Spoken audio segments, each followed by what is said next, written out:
नमस्कार. सखी सह्याद्रीच्या आजच्या भागात सगळ्यांचं मनपूर्वक स्वागत करते. मी डॉक्टर मृण्मयी भजक. मलाला युसुफजई म्हणजेच नोबेल पारितोषिक विजेत्या, ज्यांनी शिक्षण क्षेत्रामध्ये विशेषतः मुलींच्या शिक्षण क्षेत्रामध्ये महत्त्वाचं असं काम केलेलं एक चळवळ उभी केलेली आहे. त्यांचं एक वाक्य आहे.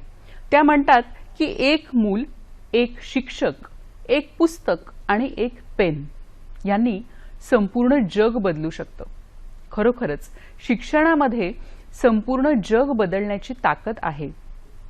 असं म्हणतात की जेव्हा एक पुरुष शिकतो तेव्हा एक व्यक्ती शिकते आणि एक स्त्री शिकते तेव्हा तिचं संपूर्ण कुटुंब शिकत असतं.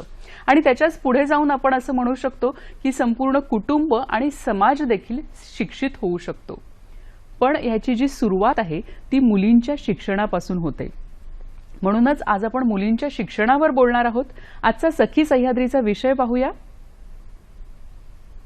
आज आपण चर्चा करणार आहोत मुलगी शिकली प्रगती झाली या विषयावर. आणि या विषयातील तज्ज्ञ आज आपल्याबरोबर आहेत. आज आपल्याबरोबर आहेत हर्षा चव्हाण मॅडम. मॅम नमस्कार. कार्यक्रमात आपलं मनापासून स्वागत करते. हर्षा चव्हाण म्हणजे एक बहुआयामी व्यक्तिमत्व आहे.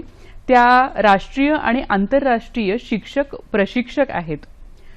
नवीन नवीन जे उपक्रम असतात ते त्या आपल्या शिक्षण क्षेत्रामध्ये राबवत असतात. संशोधक आहेत, लेखिका आहेत, शिक्षण अभ्यासक आहेत आणि पाठ्यपुस्तक निर्मितीच्या सदस्य आहेत. ग्लोबल लर्निंग कम्युनिटीच्या प्रोफेशनल मेंबर आहेत. देश विदेशामध्ये त्यांचे जे प्रबंध आहेत ते सादर झालेले आहेत आणि शिक्षण या विषयामध्ये सखोल त्यांचा अभ्यास आहे. आज आपण त्यांच्याशी चर्चा करणार आहोत मुलींच्या शिक्षणाबाबत.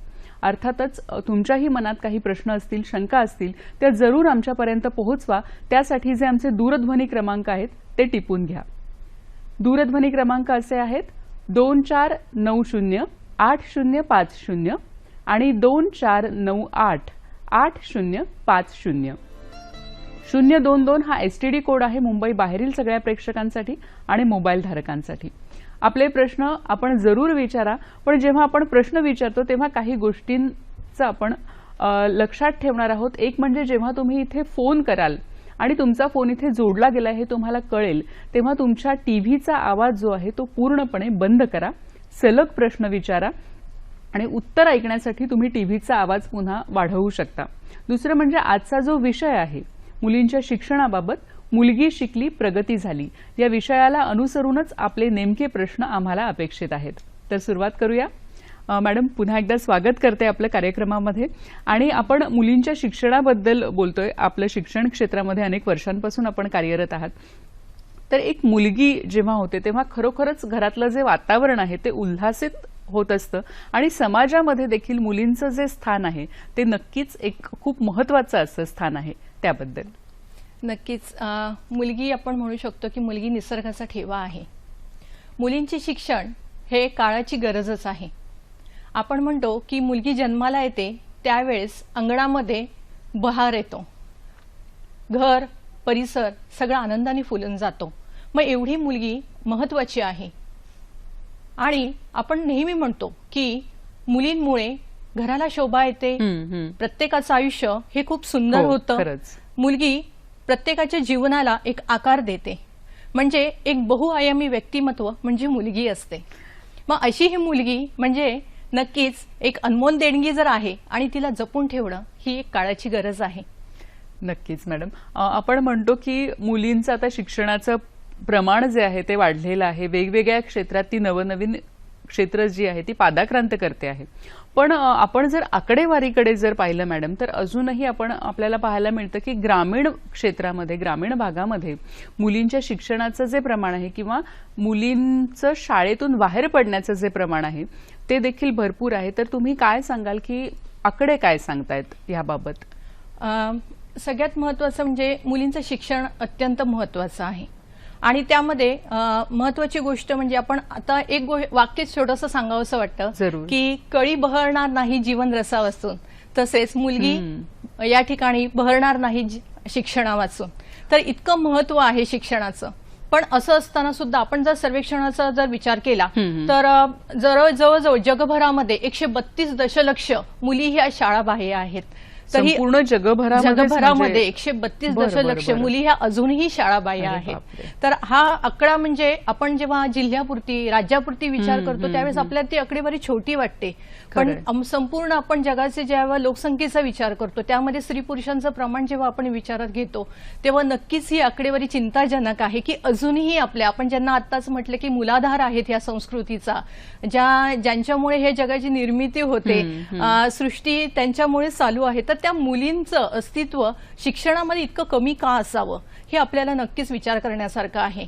आणि समाजाला दिशादर्शक किंवा नवीन दिशा देणाऱ्या ह्या ज्या मुली असतात तर आपण त्या मुलींच्या बाबतीमध्ये एक महत्वाची गोष्ट अजून लक्षात येते की 2011ची जनगणना जेव्हा आपण विचारात घेतली त्यावेळेला मुलं साक्षरतेचं प्रमाण महिलांचं आणि पुरुषांचं याच्यामुळे आपल्याला खूप तफावत दिसली. म्हणजे जवळजवळ 64.53% महिला साक्षर होत्या आणि पुरुष जे होते ते 80.88% होते. म्हणजे अजूनही एवढी तफावत आहे. तर ते हे 2011ची जनगणना सांगते. त्यानंतर आपले त्या आधीचा जो कालावधी होता त्यावेळेस मुलींचं जे प्रमाण होतं साक्षरतेचं तर ते पुरुषांपेक्षा 3 पट कमी होतं.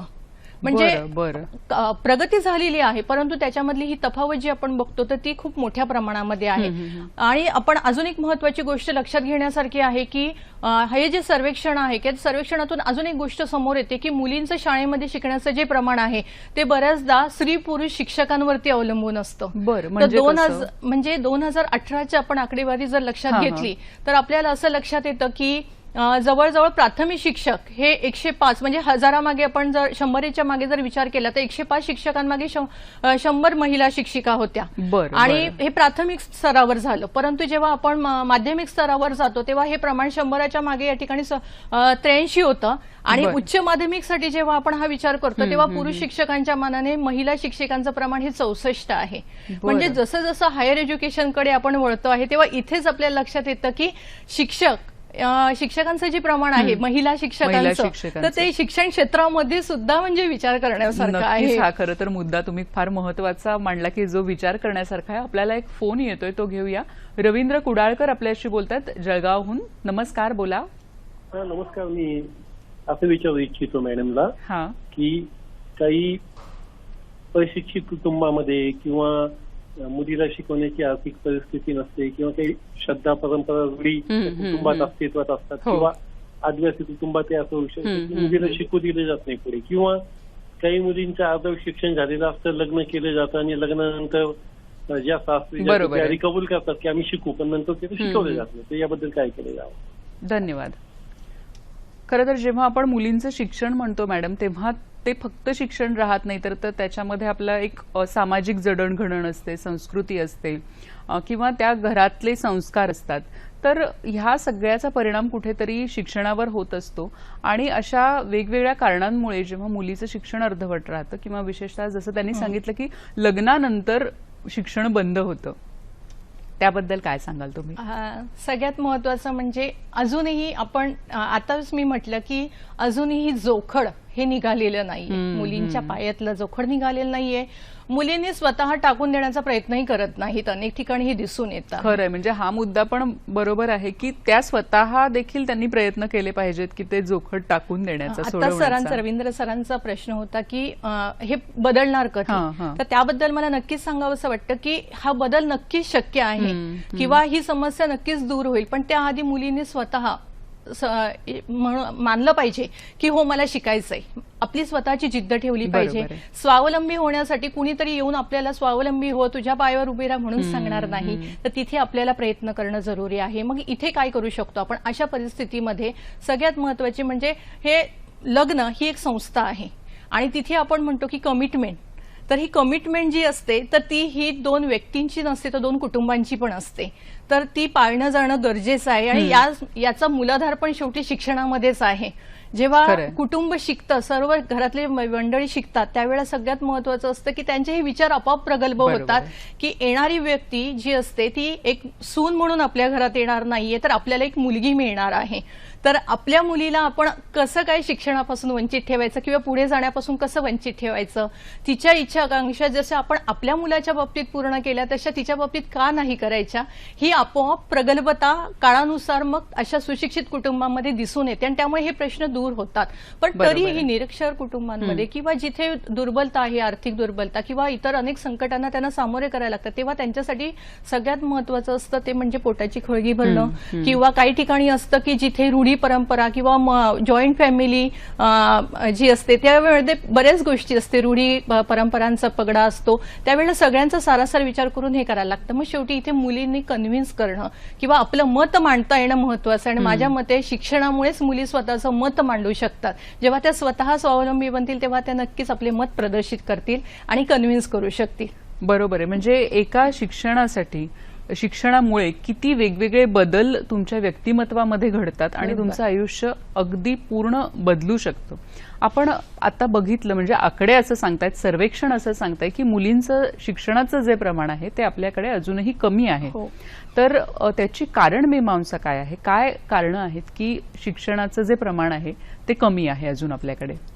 त्याच्यामागे भरपूर कारण आहे. पण त्यात एक थोडंसं सांगावंसं वाटतं की बघा, जवळपास आपल्याला स्वातंत्र्यपूर्व काळापासून या ठिकाणी शिक्षणाची सुरुवात झाली होती. मुलींच्या शिक्षणावरती ब्रिटिश काळापासून या ठिकाणी त्यावेळेचा उद्देश वेगळा होता की शिक्षित करणं, भारतीयांना शिक्षित करणे यामागचा उद्देश फार वेगळा होता ब्रिटिशांचा. परंतु त्यातून आपल्या ठिकाणी समाजसुधारकांनी ती प्रेरणा घेतली आणि महात्मा ज्योतिबा फुले यांनी या ठिकाणी तो विडा उचलला. पहिल्यांदा आपल्या पत्नीला त्यांनी या ठिकाणी सुशिक्षित केलं, तर ज्यांना आपण माऊली म्हणतो, सावित्रीबाई फुले. आज आपण सावित्रीच्या लेकी म्हणून सगळीकडे ओळखलं जातो. तर त्यांनी पत्नीला शिकवलं आणि त्याच्यानंतर मग त्यांनी या ठिकाणी समाजामध्ये हळूहळू प्रसार केलेला, अनेक यातना सोसल्या आणि हळूहळू याचा प्रसार म्हणजे स्वातंत्र्यपूर्व काळापासून ते आताच्या काळापर्यंत ही जी प्रगती दिसते ते 1848 मध्ये पुण्यामध्ये शाळा सुरू झाली. त्यानंतर 1851 मध्ये गंगाबाई यांनी सुद्धा मुलींची शाळा मुंबईमध्ये सुरू करण्याचा प्रयत्न केला होता. परंतु त्यांचं प्रकृती अस्वस्थामुळे 2 आठवड्यामध्येच काहीतरी ती शाळा बंद करण्यात आली, असा संदर्भ आहे.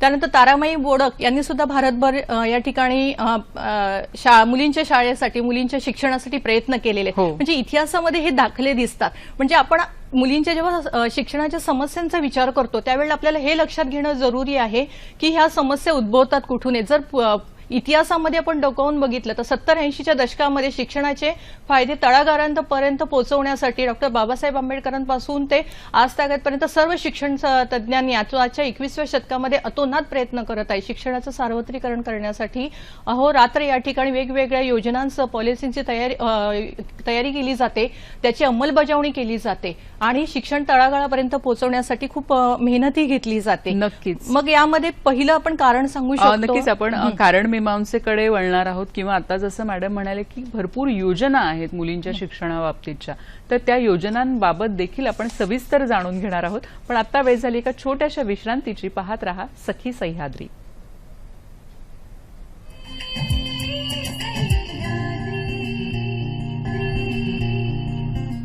नमस्कार. विश्रांतीनंतर सगळ्यांचं मनःपूर्वक स्वागत करते.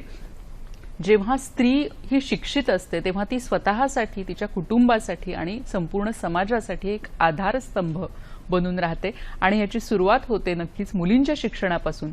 आजचा आपला विषय आहे मुलगी शिकली, प्रगती झाली. आपल्याला मार्गदर्शन करतायत हर्षा चव्हाण. मॅडम, आपण बघितलं की मुलींचं शिक्षणाचं प्रमाण अजून आपल्याकडे कमी आहे आणि ते वाढावं अशी अर्थातच सगळ्यांची इच्छा आहे. पण त्यातली कारण मीमांसा काय, त्याच्या मागची कारणं काय आहेत? जसं आता आपण नुकतंच बघितलं की इतिहासाचा आपण अभ्यास केला तर खूप मोठ्या प्रमाणामध्ये मुलींच्या शिक्षणाचा प्रचार आणि प्रसार करण्यासाठी प्रयत्नशील आहे. या ठिकाणी समाजाचे अनेक घटक आहेत, एनजीओ आहेत, सगळे आहेत. पण असं असताना सुद्धा, शासकीय योजना असताना सुद्धा आपल्याला एक महत्वाचा मुद्दा दिसतो, तो म्हणजे लिंगभेद, जेंडर डिस्क्रिमिनेशन म्हणतात. तर हा सगळ्यात महत्वाचा मुद्दा आहे की अजूनही वंशाला दिवा पाहिजेच आहे. मुलगी कधी या ठिकाणी पणती म्हणून स्वीकारत नाहीये किंवा या ठिकाणी मुलगी या समाजाचा आधार बनून या ठिकाणी देश पण उन्नती करू शकतो हे अजूनही मानायला तयार नाहीयेत.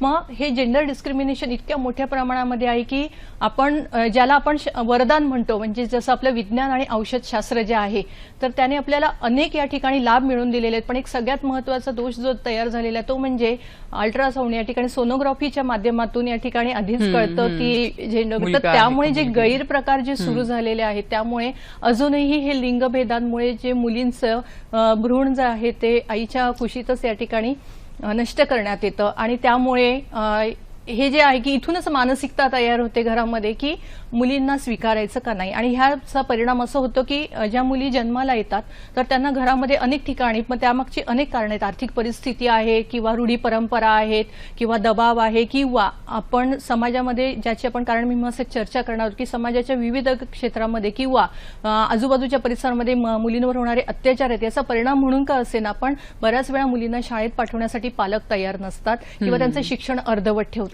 बरोबर आहे. ह्या तुम्ही आता जे म्हणालात की दुजाभाव अजूनही होतो आणि ती खरंच एक अतिशय निराशाजनक अशी गोष्ट आहे, आपल्याकडे एक विदारक असं सत्य आहे. पण ह्याच्या बाबतीत काही कायदे देखील आहेत की मुलगा आणि मुलगी ह्याच्यामध्ये दुजाभाव होऊ नये यासाठी. मुलगा आणि मुलगी दुजाभाव होऊ नये याच्यासाठी समाज कल्याण खात्यातर्फे अनेक या ठिकाणी योजना राबवल्या जातात. म्हणजेच काय, मुलीचा जन्म हा आनंदाने कसा साजरा करावा याच्यासाठी काही योजना आहेत. आपण बघितलं असेल की 3 जानेवारी बालिका दिवस असतो, त्या दिवशी या ठिकाणी ज्या मुलींचा जन्म होतो त्यांना विशेष सवलती या ठिकाणी शासनाकडून दिल्या जातात. या ठिकाणी त्यांचं बिल माफ केलं जातं. त्यानंतर त्यांना विशेष सवलती काही वेळेस सरकारी यंत्रणेद्वारे मिळतात, तर किंवा अनेक वेळा असं होतं की दवाखान्यांमध्ये, सरकारी दवाखान्यांमध्ये या ठिकाणी जर जन्म झाला मुलीचा तर त्यांना पूर्ण त्यांच्या आयुष्यभर त्यांना या ठिकाणी 18-21 वर्षाच्या होईपर्यंत त्यांना या ठिकाणी मोफत या ठिकाणी सुविधा असतात. तर असेही आपल्याला उदाहरणं दिसतात की जेणेकरून कुठेतरी समाजाला ही जाणीव करून द्यायची आहे की मुलगी झाली म्हणजे या ठिकाणी आनंद झाला, दुःख नाही वाटलं पाहिजे. म्हणजे मुले, आणि ही एक महत्वाची भावना आहे की जेव्हा बऱ्याचदा मुलगा जन्माला येतो तेव्हा पेढा वाटला जातो आणि मुलगी जन्माला येते त्यावेळेस बर्फी वाटली जाते. तर नाही, मुलगी जन्माला आल्यावर सुद्धा पेढाच वाटला पाहिजे, ही सुरुवात करणं गरजेचं आहे. तर त्यानंतर मग दुसरी गोष्ट आहे ती म्हणजे मुलींसाठी आपण एक महत्वाची आहे की मुख्यमंत्री राजश्री योजना आहे. तर अशा विविध योजनांचं आपण हे करूया. पण त्याआधी आपण त्याच्याबद्दलही बोलणार आहोत, कारण मीमांसेबद्दलही बोलणार आहोत. पिंकी झगडे आपल्याशी बोलतायत. नमस्कार, बोला. हा, हॅलो, नमस्ते मॅडम. मला असं विचारायचं की सध्या पालकांची मानसिकता काय झालेली आहे की मुलगी जर खूप शिकली तर तिला एकतर नोकरीचं स्वातंत्र्य मिळतं, म्हणजे तिला काय करायचंय पुढे, किंवा लग्नाबाबत काय, म्हणजे तिचं स्वतःचं लग्न असो किंवा काय असं स्वतः निर्णय घेते, त्यामुळे पालक तिला जास्त शिकवण्यापासून वंचित ठेवतायत. तर अशा पालकांसाठी आणि मुलींसाठी तुम्ही काय सांगू इच्छिता? आणि मी स्वतः आता मॅरिड आहे, तर मॅरिड असल्यानंतर मला जॉब करायचा आहे किंवा पुढे शिकायचंय अशी इच्छा आहे माझी, तर अशांसाठी तुम्ही काय संदेश द्याल मॅडम? धन्यवाद. काय सांगाल मॅडम? सगळ्यात महत्वाचं म्हणजे आता मॅडमनी विचारलं त्याप्रमाणे की त्यांना शिकायचं आहे. मी मगाशीच सांगितलं की ज्यांना शिकायचं आहे ना त्यांनी शिक्षणाला सुरुवात करा.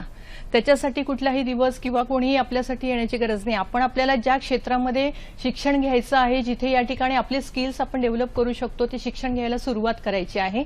त्यानंतर दुसरी गोष्ट म्हणजे यांनी महत्वाचा मुद्दा मांडला की बऱ्याचदा पालकांचा असं समज होतो की मुलगी खूप जास्त शिकली तर या ठिकाणी ती स्वतःचा या ठिकाणी निर्णय घेते, आवडीचा मुलगा करते. तर मला इथं सांगावंसं वाटतं की लग्न आपण कशासाठी करतो? आपण लग्न हे आपण आधी आई वडिलांकडे असतो आणि त्यानंतर मग आपण एक सोबत या ठिकाणी पुढील काळासाठी एक सोबत आपल्यासाठी, मग ती सोबत आपल्या आवडीची असावी की कोणीतरी आपल्यावर लादलेली असावी तर हरकत नाही. फक्त त्यांना ही या ठिकाणी संस्कार असे असावे किंवा ही जाणीव किंवा या प्रकारे त्यांना प्रशिक्षित केलेलं असावं की तुम्ही निवड ही योग्य करा. तर हे महत्वाचं आहे. मुलींनी त्यांची निर्णय घेण्याचा पूर्ण अधिकार आहे आणि शिक्षणामुळेच ते हा समर्थ बनतात की ते स्वतःची निर्णय क्षमता त्यांची वाढते आणि ते उत्तम प्रकारे आपल्या जोडीदाराची निवड करू शकतात. कारण जोडीदार कुणीतरी निवडून देण्यापेक्षा आपल्या आवडीचा जोडीदार असेल तर नक्कीच संसार हा सुखाचा होतो. त्यांनी जसं विचारलं की त्यांचं लग्न झालेलं आहे आणि त्यांना पुढे शिक्षण घ्यायचंय, तर अशा वेळी तुम्ही काय सांगाल? की बऱ्याचदा असं होतं की लग्न होतं त्याच्यानंतर काही वर्षांचा गॅप जातो, म्हणजे लग्नानंतर काही वर्ष तिचं शिक्षण होत नाही, मग मूल वगैरे जेव्हा लहान असतं, अशा गॅप नंतर जेव्हा मुलींना शिकायचं असतं की पूर्ण वेळ कॉलेज करू शकत नाही, तर अशा स्त्रियांनी कोणते ऑप्शन्स आपल्याकडे आहेत? यासाठी अगदी सोपे उपाय आहेत ते म्हणजे दूरस्थ शिक्षण संस्था. आपण या ठिकाणी रेग्युलर या ठिकाणी शाळा कॉलेजेसमध्ये जायची गरज नाहीये. जर तुमचं शालेय शिक्षण अपूर्ण राहिलं असेल तर तुम्ही बाहेरून या ठिकाणी फॉर्म भरून हे शिक्षण पूर्ण करू शकतात आणि यासाठी तुम्ही तुमच्या परिसरातील शाळेचे मुख्याध्यापक, त्यानंतर प्रिन्सिपल असतील, तुम्ही ज्या स्तरावरचं शिक्षण अपूर्ण राहिलं असेल तिथे तुम्ही या ठिकाणी किंवा जिल्हा परिषद असतात प्रत्येक जिल्ह्याच्या ठिकाणी, त्या ठिकाणी तुम्ही शिक्षण विभागाकडे या ठिकाणी चौकशी करू शकतात. त्याचबरोबर दुसरी गोष्ट म्हणजे की SNDT सारखे कॉलेजेस आहेत, तिथे तुम्ही तुमचं या ठिकाणी ग्रॅज्युएशन आणि पोस्ट ग्रॅज्युएशन पूर्ण करू शकता. त्यानंतर तिथे असे जे कॉलेजेस आहेत, दूरस्थ संस्था आहेत की जिथे तुम्ही वेगवेगळ्या प्रकारचे कोर्सेस सुद्धा म्हणजेच काय व्यावसायिक शिक्षण सुद्धा पूर्ण करू शकता की ज्यामुळे तुम्हाला नोकरी या ठिकाणी मिळू शकते, तुम्ही स्वतःच्या पायावर उभं राहू शकता. तर हे खूप महत्वाचं आहे. म्हणजे प्रत्येक वेळी शाळेमध्ये किंवा कॉलेजमध्ये पूर्ण वेळ जाण्याची गरज नाहीये, तर अनेक दूरस्थ जे शिक्षण आहे, दूरस्थ जे कोर्सेस आहेत ते आपण करू शकतो आणि फक्त परीक्षेसाठी आपण कदाचित तिकडे जावं लागत असेल. त्यामुळे कुठल्याही मला वाटतं स्टेजला आपण शिक्षण जिथे अर्धवट सोडलेलं आहे तिथून पुढे जाऊ शकतो. मगाशी आपण कारण मीमांसेबद्दल बोलत होतो, तर काय सांगाल थोडक्यात? अजून म्हणजे अनेक कारणं आहेत की जसं की मुलींवरील अत्याचार. मला असं वाटत नाही की ह्या गंभीर प्रश्नापासून कुणी या ठिकाणी अनभिज्ञ असेल. तर मुलींवरील अत्याचार अगदी आता लहान मुलींपासून म्हणजे ते प्रमाण वाढलेलं आहे. तर कुठेतरी या ठिकाणी ही गोष्ट खूप जबाबदार आहे की मुलींचं शिक्षण अपूर्ण राहतंय किंवा पालक धजावत नाही. अगदी सुशिक्षित घरांमधले सुद्धा पालक आता मुलींना बाहेर पाठवायला किंवा त्यांचं पूर्ण शिक्षण करण्यासाठी घाबरतात. तिथे आर्थिक चणचण नसते, परंतु तिथे महत्वाचं असतं की सुरक्षितता. आता पालकांनाच वाटत नाही की त्यांची मुलगी सुरक्षित आहे. म्हणजे अगदी नोकरदार वर्ग असतील किंवा बाहेर ज्यांना मजुरीसाठी जावं लागत असेल त्यांना माहित नाही ते बाहेर गेल्यानंतर त्यांच्या मुलींच्या बाबतीत काय होऊ शकतं.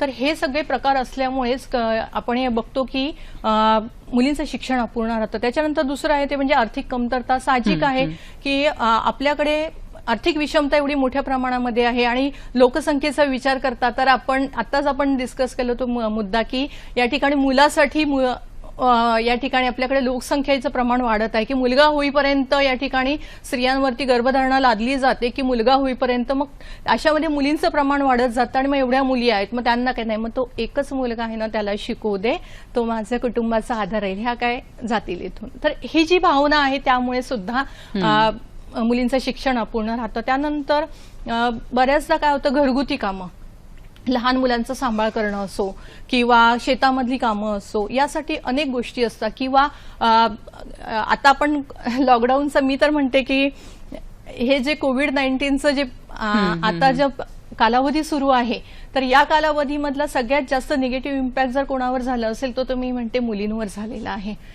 कारण की घरगुती कामं जी आहेत तर त्या घरगुती कामांच्या समस्येतून मुलींची सुटका होत नाही. उलट त्यांना आता असं झालं की मुली घरात असल्यामुळे अधिकाधिक आणि ऑनलाईन शिक्षण सुरू होतं. परंतु त्यामध्ये सुद्धा आम्ही काही सर्वे या ठिकाणी बघितले तर त्यामध्ये असं दिसून आलं की मुली या ठिकाणी ऑनलाईन शाळेला सुद्धा हजर नव्हत्या घरात असून सुद्धा. याचं कारण म्हणजे काय, त्यांना गुंतवण्यात आलं होतं. ते घरगुती कामं सुद्धा जबाबदार आहेत. त्याच्यानंतर अनेकदा होतं की ते म्हणजे शाळेपर्यंत जिकरीचा प्रवास. शहरी भागांमध्ये तरी बऱ्याचदा काय होतं की आपल्याला वाहनांची सुविधा दिसते किंवा या ठिकाणी सोडण्या आणण्यासाठी कोणीतरी व्यक्ती या ठिकाणी मावशी वगैरे कोणाला तरी या ठिकाणी नोकरदार वर्ग त्यांच्यासोबत देतात. परंतु ग्रामीण भागांमध्ये ते शेतमजुरी करतात, कुठेतरी कंपनीमध्ये वगैरे एखाद्या कामाला जातात. तर अशा वेळेला त्या मुलींना नेणं आणणं त्यांना शक्य नसतं जरी लांब शाळा असेल तरी. तर मग अशा वेळेला जो मधला प्रवास असतो की जिथे सुमसाम रस्ता असतो, जंगल असतं, तिथूनही आजही ट्रान्सपोर्टेशनच्या सुविधा अनेक ठिकाणी ग्रामीण भागांमध्ये, दुर्गम भागांमध्ये, अतिदुर्गम भागांमध्ये नाही पोहोचलेल्या. कारण तिथे रस्ते या ठिकाणी तशा पद्धतीने विकसित झालेले नाहीये, त्यामुळे तिथे वाहनं जात नाही आणि त्याचा परिणाम असतो की मुलींना पायी जावं लागतं. पायी जात असल्यामुळे काय होतं की त्यांच्यावरती संरक्षणाची या ठिकाणी पुन्हा भीती असते की अनेकदा त्यांच्यावरती त्या मधल्या जो रस्ता असतो त्यावर अत्याचार होतात आणि त्यामुळे मग पालक असं जर प्रसंग जरी सोबतच्या एखाद्या मुलीवर किंवा कोणावर झालं तरी त्याबरोबर नसणाऱ्या कुठल्याही मुलींना पाठवलं जात नाही. तर हे एक मोठं कारण आहे. त्यानंतर अजून एक महत्वाचं समस्या, पण ती आपल्याकडे फारशा प्रमाणात नाहीये, पण बॉर्डरचे जे गावं आहेत किंवा क्षेत्र आहेत ते म्हणजे आपण वॉर झोन. तर आखाती देशांमध्ये, आपल्या आशियाई देशांमध्ये सुद्धा आपण बघू शकतो की वॉर झोन जो आहे तर तिथे मुलींचं शिक्षण होत नाही. जसं तुम्ही आता मला याचं या ठिकाणी उदाहरण दिलं. त्यांच्या शिक्षणामधला तो एक मुद्दा होता की तिथे वॉरझोनच्या ज्या मुली होत्या त्यांना नाही केलं जातं. धार्मिक गोष्टी तर होत्याच, परंतु ह्या गोष्टींचं सुद्धा दुर्लक्ष करून जमणार नाही की तिथे सतत आक्रमण होतात आणि मग त्यामुळे काय होतं की मुलींना या ठिकाणी पाठवलं जात नाही सुरक्षितेच्या भीतीने. म्हणजे खरं तर अनेक कारण आहेत. शाळेमध्ये शौचालय नसतं हे देखील एक कारण आहे की मुलगी शाळेत न पाठवण्याचं. अनेक कारणं आहेत, पण त्याच्यावर उपाय काय आपण करू शकतो हे आपण पाहणार आहोत. आपल्याला एक फोन येतोय, तो आपण आधी घेऊया. श्रीकृष्ण पाडगावकर आपल्याशी बोलतायत. नमस्कार. नमस्कार. माझा प्रश्न असा आहे की सध्या ऑनलाईन शिक्षण पद्धती सुरू करावी लागत आहे. नजीकच्या भविष्यामध्ये त्या पद्धतीला पर्याय नाही. तर ग्रामीण भागामध्ये बऱ्याच वेळेला ऑनलाईन शिक्षणामध्ये आणि शहरी भागातल्या ऑनलाईन शिक्षणामध्ये ही बरीच तफावत आढळते. कारण बऱ्याच वेळेला ग्रामीण भागातल्या मुलांच्याकडे किंवा मुलींच्याकडे मोबाईल नसतो किंवा रेंज विशिष्ट काळामध्ये नसतो. बऱ्याच वेळेला वीज प्रवाह नसतो. शहरी भागामध्ये त्या मानाने बराच फरक पडतो. एक 20% तरी जास्त फरक पडतो. तर या संबंधात काय भविष्यामधील शिक्षण पद्धती कशी असेल असं आपल्याला वाटतं? धन्यवाद. धन्यवाद आपल्या प्रश्नाबद्दल. आपले प्रश्न आपल्या ह्या कार्यक्रमात आपण घेणार आहोत. तसंच इतरही अनेक मुद्दे आहेत ज्याच्यावर आपण चर्चा करणार आहोत. पण आता वेळ झाली एका छोट्याशा विश्रांतीची. पाहत रहा सखी सह्याद्री.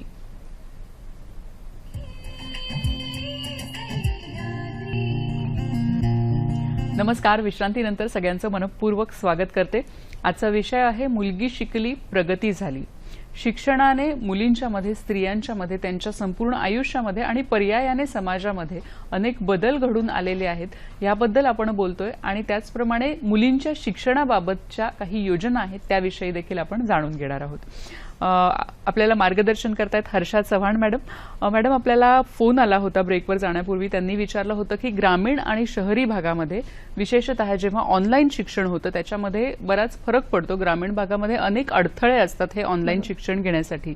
तर या पुढे भविष्यात तुम्हाला काय चित्र दिसतं? कशा पद्धतीचं ऑनलाईन शिक्षण असावं? भविष्यामध्ये ऑनलाईन शिक्षणाला आता आपल्याला पर्याय राहणार नाही. कारण आता जी आपल्याला पॅन्डेमिक स्थिती उद्भवली आहे ती भविष्यामध्येही असे विविध प्रकारे अनेक संकट येऊ शकतात. म्हणून आता पालकांनी, समाजाने आणि शिक्षण व्यवस्था तर मुळातच या ठिकाणी कंबरपासून आता अशा परिस्थितीसाठी तयार झालेली आहे. विविध या ठिकाणी प्लॅनिंग्स तयार आहेत. आपल्याला सर्वांना माहिती आहे की आपण आपल्याकडे महाराष्ट्रामध्ये महाराष्ट्र राज्य शैक्षणिक संशोधन व प्रशिक्षण परिषद पुणे यांच्या अंतर्गत या ठिकाणी शाळा बंद पण शिक्षण आहे अशा प्रकारे अभ्यासमाला सुरू करण्यात आली होती. त्यानंतर टिलीमिली सारखे उपक्रम होते. तर जिथे या ठिकाणी बाकी शिक्षण पोहोचत नाही तर अशा ठिकाणी टीव्हीच्या माध्यमातूनही या ठिकाणी शिक्षण पोहोचवण्याचा प्रयत्न केला होता की ज्यांना नेटवर्कचा प्रॉब्लेम आहे, ज्या ठिकाणी क्लासेसला त्यांना उपलब्ध राहू शकत नाही, अशा ठिकाणी शासनाच्या निर्गमित केलेल्या आदेशानुसार आणि शिक्षकांच्या अंगात मुळातच या ठिकाणी आपल्या विद्यार्थ्यांबद्दल आपुलकीची भावना असते. तर तळमळीच्या भावनेने अनेक शिक्षक आपापल्या शाळेवरती प्रत्यक्ष ऑफलाईन स्वरूपामध्ये त्यांनी प्रिंट आउट काढणं, PDF स्वरूपामध्ये आपल्या विद्यार्थ्यांसाठी ते घरोघरी जाऊन त्यांनी मुलांचा अभ्यास घेतलेला आहे. अगदी दुर्गम भागामध्ये सुद्धा स्वतःचा जीव म्हणजे अशा परिस्थितीमध्ये सुद्धा की आपल्याला कोविडची बाधा होईल की नाही म्हणजे अशा परिस्थितीमध्ये सुद्धा शिक्षकांनी इतके अतोनात प्रयत्न केलेले आहेत आणि ते त्यांच्यापर्यंत पोहोचण्याचा प्रयत्न केलेला आहे. परंतु काही ठिकाणी असं झालेलं आहे की अतिदुर्गम होता आणि आपल्याकडे या ठिकाणी लॉकडाऊन असल्यामुळे दळणवळणाची साधनं नव्हती आणि त्यामुळे तिथे ठिकाणी कुणी पोहोचू शकलेलं नाहीये. पण त्यांच्यासाठी आता सेतू अभ्यासक्रम तयार करण्यात आलेला आहे. सेतू अभ्यासक्रम, ब्रिज कोर्स. तर त्याच्या अंतर्गत 45 दिवसाचा अभ्यासक्रम आहे आणि त्या अंतर्गत या ठिकाणी मुलांचे जे मागील वर्षामधला जो अभ्यासक्रम बाकी होता तो या वर्षीमध्ये त्यातील ज्या क्षमता त्यांना विकसित करायच्या आहेत त्याची जोडणी करण्यात आली. सेतू म्हणजे तो पूल बांधलेला आहे की मागील वर्षाचे जे स्किल्स आहेत ते आणि या वर्षीचे स्किल्स तर यांना जोडून या ठिकाणी तो सेतू बांधलेला आहे. आणि ते 45 दिवसाचा तो अभ्यासक्रम मुलांनी आणि त्याच्या 3 या ठिकाणी टेस्ट पण असतील आणि तो अभ्यास पूर्ण करून या ठिकाणी त्यांचे ते राहिलेला अभ्यास पूर्ण करण्याचा प्रयत्न केला जात आणि तो ऑनलाईन आणि ऑफलाईन या दोन्ही स्वरूपामध्ये उपलब्ध असणार आहे. पण आता सरांचा जो प्रश्न होता की तो अभ्यास या ठिकाणी राहतो आहे, तर या ठिकाणी मी आताच सांगितलं की शिक्षक यांनी या ठिकाणी पोहोचण्याचा प्रयत्न केला आहे. तर अशा ठिकाणी जिथे काही ना तिथे आपण या ठिकाणी ती माहिती संबंधित शाळेच्या शिक्षकांपर्यंत पोहोचवावी. शिक्षक नक्कीच आपल्यासाठी तत्पर असतात आणि मदत करणार अशा विद्यार्थ्यांना. आणि मुलींच्या बाबतीमध्ये सगळ्यात महत्वाचं की मुलींचं ऑनलाईन शिक्षण राहतं, तर तिथे फक्त ह्याच गोष्टी जबाबदार नाहीयेत की मग या ठिकाणी मला पुन्हा मुद्दा मांडावा असं वाटतं की जसं मुलासाठी मोबाईल घेतला जातो, मुलासाठी या ठिकाणी डिव्हाइस पुरवले जातात, तसे मुलीसाठी सुद्धा घ्या. आणि नक्कीच मुली सुद्धा तेवढ्याच प्रमाणामध्ये शिकतील जेवढे आज आपली मुलं शिकत आहेत. नक्कीच. म्हणजे खरं तर ह्या अवघड काळामध्ये, या कोरोना काळामध्ये सगळ्याच शिक्षकांनी खूप अतोनात प्रयत्न केले आहेत, कारण सगळंच हे नवीन होतं प्रत्येकासाठी आणि घरून विशेष प्रयत्न शिक्षकांनी केलेले आहेत. तर आपल्या सगळ्या शिक्षकांना पुन्हा एकदा आपण सलाम करूया की खरोखरच एक मोठं काम त्यांनी आणि ऐनवेळी पडलेली ही सगळी जबाबदारी होती ती त्यांनी पार पाडलेली आहे. तुम्ही म्हणालात की मुलींच्या शिक्षणाबाबत की मुलींसाठीही जर ऑनलाईन असेल तर त्यांच्यासाठीही एक वेगळं डिव्हाइस हे लागणारच आहे. आणि अर्थातच पुन्हा एकदा आपण त्या मुद्द्यावर येतोय की कुठेतरी मुलींचं स्थान हे उंचावलं पाहिजे. याचसाठी शासनाच्या अनेक योजना आहेत. त्या योजनांबद्दल आधी कोणकोणत्या योजना आहेत ते सांगा आणि मग आपण एकेका योजनेबद्दल सविस्तर बोलूया. मुळात म्हणजे आता असे डिव्हाइसेस वगैरे पुरवणं किंवा या गोष्टी फक्त शासनाकडूनच उपलब्ध होतील असं नाहीये.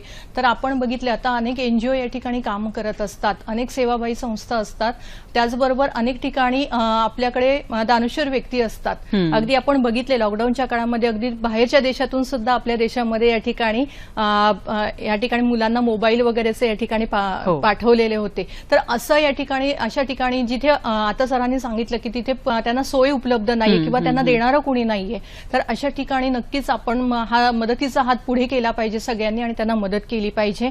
कारण काही योजना ज्या असतात त्या विशिष्ट घटकांपुरती आणि तेवढ्याच असतात, परंतु त्या पलीकडेही जाऊन अनेकांना या ठिकाणी त्या गोष्टींची गरज असते. आणि त्यासाठी नक्कीच आपण समाजाचा एक नागरिक म्हणून आपण सर्वांनी कटिबद्ध असणं आणि मदतीचा हात पुढे करणं आवश्यक आहे. तुम्ही म्हणालात की अशा अनेक डिव्हाइसेससाठी अनेक एनजीओज आहेत आणि शासनाकडूनही मदत होते. अशी मदत जर कोणाला हवी असेल तर कुठे आपण संपर्क करू शकतो? मी आताच सांगितलं की आपल्याकडे समाज कल्याण विभाग आहे प्रत्येक जिल्हा परिषदेमध्ये, त्या ठिकाणी आपण संपर्क साधा.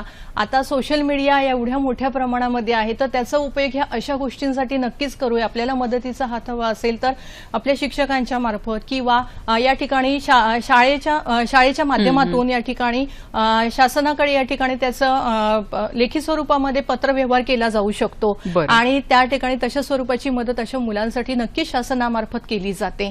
तर शासनाच्या अशा अनेक योजना आहेत, जसं आता आपण म्हटलं की मुख्यमंत्री राजश्री योजना आहेत, बेटी बचाओ बेटी पढाओ स्कीम आहेत की जी 2018 पासून या ठिकाणी होती की बालशिक्षणाचा या ठिकाणी चालना मिळावी यासाठी ती योजना देण्यात आली होती. आणि त्याच्या अंतर्गत राष्ट्रीय बालिका दिवसही साजरा केला जातो 2018 पासून.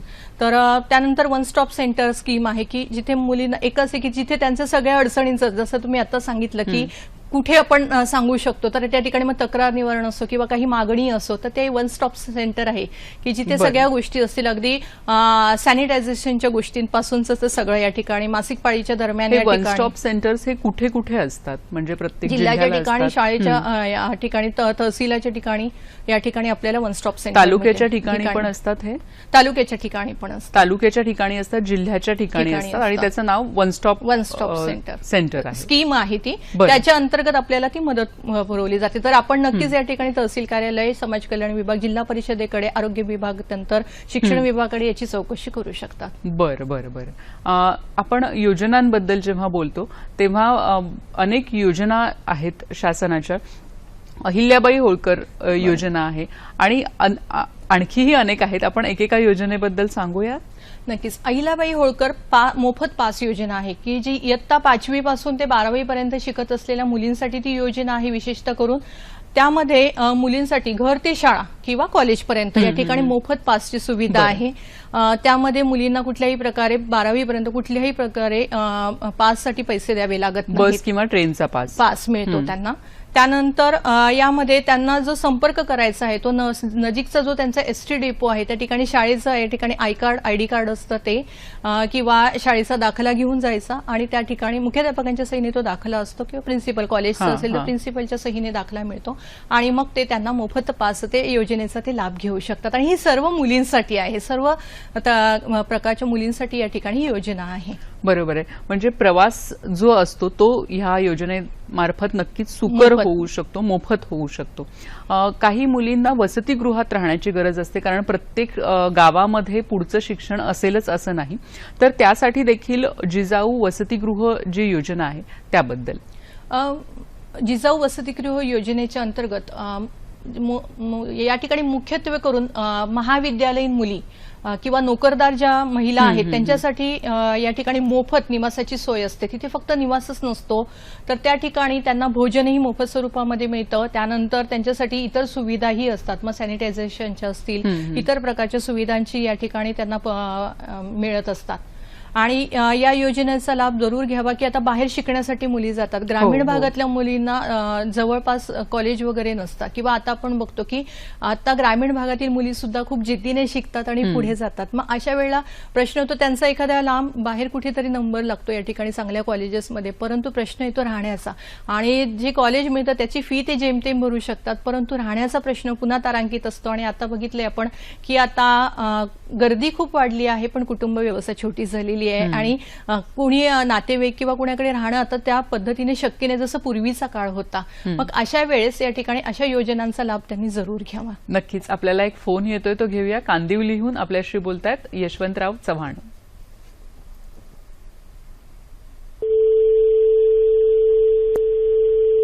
फोन डिस्कनेक्ट झालेला आहे, पुन्हा जर जोडला गेला तर नक्की आपण त्यांचा प्रश्न घेऊया. तुम्ही सांगितलं की वसतिगृह योजना आहे आणि वसतिगृह ही अशी गोष्ट आहे की मुलींसाठी नक्कीच लागते, विशेषतः जे प्रोफेशनल कोर्सेस आहेत की ते प्रत्येक जिल्ह्यात असतीलच असं नाही, त्यामुळे मुलींना बाहेर राहावं लागतं. सावित्रीबाई फुले दत्तक योजना देखील आहे, ती पण सांगा. नक्कीच. सावित्रीबाई दत्तक फुले योजना जी आहे ती मुलींसाठी खूप महत्वाची आहे की ज्यामध्ये आपण की 5वी ते 12वीच्या ज्या विद्यार्थिनी आहेत तर त्यांच्यासाठी खास करून ही योजना आहे की ज्यामध्ये वार्षिक 600 रुपये मुलींना मिळतात, त्यांच्या खात्यावरती जमा होतात. आणि याच्यासाठी जर तुम्हाला संपर्क करायचा असेल तर त्या तुमच्या ज्या मुली ज्या शाळेत शिकतात त्या शाळेचे मुख्याध्यापक आहेत तर त्यांच्याशी प्रिन्सिपल आहे त्यांच्याशी संपर्क करावा आणि ते शाळेच्या मार्फत या ठिकाणी त्यांना या ठिकाणी योजनेचा लाभ मिळतो. आणि ते हे जे रक्कम असते ती त्या मुली काढू शकतात. अच्छा, म्हणजे ती फक्त त्या मुलीच्या नावानेच राहते ती. आणि त्याच्यामध्ये दुसरी महत्वाची गोष्ट म्हणजे ही जी रक्कम असते ना की ती मुली 18 आणि 21 वर्षाच्या होईपर्यंत म्हणजे त्यांच्या नावावरच ती ही राहते आणि ते शिक्षणासाठी ती पाहिजे तेव्हा ती काढू शकतात. तर हे बऱ्याचदा ही गोष्टी माहीत नसतात मुलींना की त्यांना असं वाटतं की ते पैसे आले तर जमा झालेले आहेत माझे पण ते मला काढता येणार नाहीत, ते मला नंतर कधीतरी मिळतील असं म्हणजे हे थोडंसं असतं. तर त्यांना ते ह्या गोष्टी माहीत असल्या पाहिजेत. खरंय. म्हणजे मुली ही 12वी पर्यंत 5वी ते 12वी तुम्ही सांगितलं की ही योजना प्रत्येक सगळ्या मुलींसाठी असते ही की काही त्याच्यासाठी वेगळा काही क्रायटेरिया आहे? याच्यामध्ये या ठिकाणी स्कॉलरशिप स्वरूपामध्ये ही आहे मुलींचं. या ठिकाणी विशेषतः दुर्बल घटकातील मुलींसाठी ही योजना आहे आणि यामध्ये मुलींचं या ठिकाणी जे गुण असतात परीक्षा तर त्यालाही महत्व दिलं जातं. नक्कीच. त्याशिवाय देखील अस्मिता योजना आपल्याकडे आहे. ही योजना जी आहे ती किशोरवयीन मुलींसाठी आहे. यात येणाऱ्या ज्या मुली आहेत आपल्या त्यांना मोफत आणि अल्प दरामध्ये सॅनिटरी नॅपकिन या ठिकाणी या योजनेअंतर्गत दिले जातात किंवा त्यांना या ठिकाणी स्वस्त दरामध्ये ते उपलब्ध करून दिले जातात. आता आपण बघितले काही ठिकाणी या ठिकाणी वेंडिंग मशीन असतात, 1 रुपया टाकलं की या ठिकाणी त्यांना सॅनिटरी पॅड्स मिळतात. तर ह्या ज्या योजना आहेत तर अशा योजनांचा लाभ शाळा आणि कॉलेजेसमध्ये मुलींना मिळू शकतो आणि त्याचा नक्की उपयोग करावा. कारण मुली आता लांब प्रवास करून या ठिकाणी जात असतात किंवा ग्रामीण भागांमध्ये या गोष्टींची सुविधाही नसते आणि किंवा तेवढा त्याचा खर्चही परवडणारा नसतो. अगदी ही खूप क्षुल्लक गोष्ट वाटत असली तरी सुद्धा ही खूप चिंतेची बाब आहे की सॅनिटरी पॅड घेण्यासारखी सुद्धा मुलींकडे या ठिकाणी आर्थिक त्यांना तरतूद नसते. त्यामुळे नक्कीच मुलींसाठी या योजनेचा लाभ जरूर मिळावा. नक्कीच. आणखीही काही योजना आहेत त्याबद्दल आपण बोलणार आहोत. आणि एकूणच मुलींचं शिक्षणाचं प्रमाण वाढावं आणि चांगल्या पद्धतीचं शिक्षण, चांगल्या प्रतीचं शिक्षण मुलींना मिळावं यासाठी आपल्याला काय काय करता येईल याबद्दल आपण बोलणार आहोत कार्यक्रमातून. पण आता थांबतोय एका छोट्याशा विश्रांतीसाठी.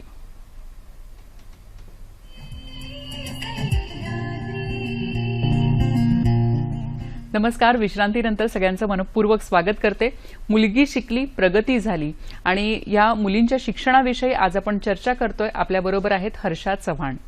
मॅडम, आपण योजनांबद्दल बोलत होतो, त्याच्यामध्ये मोफत सायकल योजना आहे त्याबद्दल. या ठिकाणी आपण आताच बघितलं की मुलींना या ठिकाणी दूर अंतरावरती कधी कधी प्रवास करावा लागतो शाळेसाठी. तर साधारणतः 5 किलोमीटरपेक्षा अंतर जास्त असणाऱ्या शाळांसाठीच्या ही योजना आहे की तिथे 5 किलोमीटरपेक्षा जास्त अंतराची जर शाळा असेल तर तिथल्या मुलींसाठी 5वी ते 12वी मध्ये शिकणाऱ्या मुलींसाठी ही योजना आहे. त्यांना मोफत सायकल दिली जाते किंवा सायकल खरेदीसाठी अनुदान दिलं जातं. आणि त्यासाठी जर त्यांना संपर्क करायचा असेल तर त्यांनी तो पंचायत समितीशी करावा त्यांच्या तालुका स्तरावरती. त्यानंतर समाज कल्याण विभाग आहे किंवा जिल्हा परिषद आहे. तर या ठिकाणी फॉर्म असतो, तो त्या ठिकाणी भरून दिल्यानंतर आणि कागदपत्रांची पूर्तता केल्यानंतर नक्कीच ते ह्या योजनांचा लाभ घेऊ शकतात. तर ह्या योजना आहेत आणि अनेक म्हणजे या पलीकडेही जाऊन आपल्याला म्हणता येईल की मुलींसाठी उपस्थिती भत्ता, आपण जसं मगाशीच म्हटलात की मुलींनी नियमित शाळेत येणं गरजेचं आहे. मुलींचं गळतीचं प्रमाण खूप वाढतं. तर त्यासाठी ते रोखण्यासाठी मुलींना या ठिकाणी दररोज त्यांच्या उपस्थितीप्रमाणे 2 रुपये या ठिकाणी उपस्थिती भत्ता दिला जातो. आणि त्याचा सगळ्यात महत्वाचा फायदा हा दुर्बल घटकातील मुलींसाठी होत असतो की त्यांनी उपस्थित राहिले ज्या दिवशी की त्यांना 2 रुपये, त्या ठिकाणी पैसे महत्वाचे नाहीये किंवा प्रलोभन स्वरूपामध्ये नाहीये, तर त्यांना एक ते या ठिकाणी आर्थिक मदत असते पालकांना. कारण त्यामागचं कारण असं आहे की बऱ्याचदा मुलींना या ठिकाणी शाळेमध्ये रोज का नाही पाठवलं जातं, जसं आपण मगाशी चर्चा केली की लहान भावंडांचा सांभाळ करण्यासाठी किंवा मजुरीसाठी किंवा ते शेतात जात असतात तर मग घराची राखण करायला, तर ते त्यासाठी त्यांना ते घरी ठेवलं जातं. त्यासाठी हा उपस्थिती भत्ता. तसंच बऱ्याच शाळांमध्ये म्हणजे सगळ्यांनाच मुलांना आणि मुलींना जेवण दिलं जातं मोफत. तर मिड डे मील आपल्याकडे दिलं जातं आणि मला वाटतं की ह्या सगळ्यांमुळे कुठेतरी शिक्षणाचा टक्का आपला वाढावा, हे या मागची नक्कीच भावना आहे. सुकन्या योजनेबद्दल थोडक्यात सांगा. नक्कीच. सुकन्या समृद्धी योजना जी आहे ती 0 ते 10 वयोगटातील कमाल 2 मुलींसाठीची ती योजना आहे की ज्यामध्ये 8.5% व्याजदराने या ठिकाणी मुलींसाठी या ठिकाणी कर्ज मिळतं शिक्षणासाठी. आणि त्याचबरोबर 50% रक्कम जी असते त्या 21 वर्षाची पूर्ण होईपर्यंत त्या ठिकाणी त्यांना ती 21 वर्ष वयाची पूर्ण झाल्यावरती त्यांनी ती रक्कम त्यांना ती मिळू शकते. आणि त्यापुढे जाऊ नये, जर त्यांना लग्नासाठी सुद्धा ती रक्कम वापरायची असेल तर त्यासाठी सुद्धा ते प्रावधान आहे. परंतु यामध्ये सगळ्यात फायदा जो आहे तो म्हणजे काय की या योजनेमुळे मुली स्वतःहून आपलं शिक्षण पूर्ण करू शकतात. म्हणजे पालकांचं या ठिकाणी जर समर्थता नसेल तर या योजनेचा लाभ घेऊन मुली स्वतःच आपलं शिक्षण पूर्ण करून आणि नंतर मग ते या ठिकाणी कमी व्याजदरामध्ये ते कर्ज फेडू शकतात. नक्कीच. कारण आपण जसं बघितलं की अनेक योजना आहेत मुलींचं शिक्षण वाढवण्यासाठी, चांगलं शिक्षण त्यांना मिळण्यासाठी, आणि त्याच्या कारणमीमांसेबद्दल देखील आपण बोललो. पुढे काय करता येईल याविषयी देखील बोललो. कसा वाटला आमचा आजचा कार्यक्रम आम्हाला जरूर कळवा. त्यासाठी वेगवेगळी माध्यमं आहेत, त्याद्वारे आपण संपर्क साधू शकता.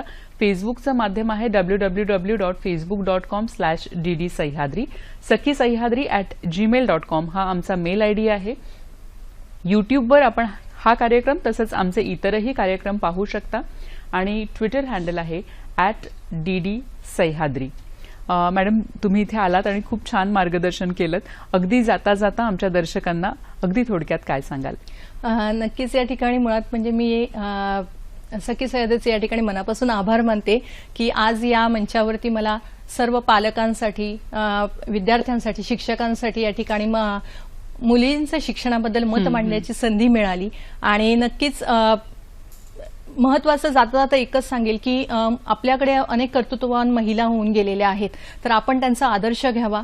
आणि नक्कीच आपल्याला ह्या ज्या विविध योजना, या प्रकारे अशा अनेक योजना आहेत आपल्याकडे, तर त्याचा लाभ घ्यावा आणि त्याच्या आधारे आपण आपल्या मुलींना शिक्षणासाठी प्रवृत्त करावं. नक्कीच. आपण खरं तर ही प्रत्येक कुटुंबाची जबाबदारी आहे की आपण आपल्या मुलींना आपल्या शिक्षणासाठी, तिच्या शिक्षणासाठी प्रवृत्त करणे आणि आपल्या ज्या आधीच्या ज्या आदर्श आहेत त्यांचा आदर्श पुढे घेऊन जाऊया आणि मुलींना अधिकाधिक शिक्षित करूया. या नोटवर आज इथेच थांबतोय. पुन्हा भेटूया नवीन कार्यक्रमात नवीन विषयासह. नमस्कार. नक्कीच आपल्याला ह्या ज्या विविध योजना, या प्रकारे अशा अनेक योजना आहेत आपल्याकडे, तर त्याचा लाभ घ्यावा आणि त्याच्या आधारे आपण आपल्या मुलींना शिक्षणासाठी प्रवृत्त करावं.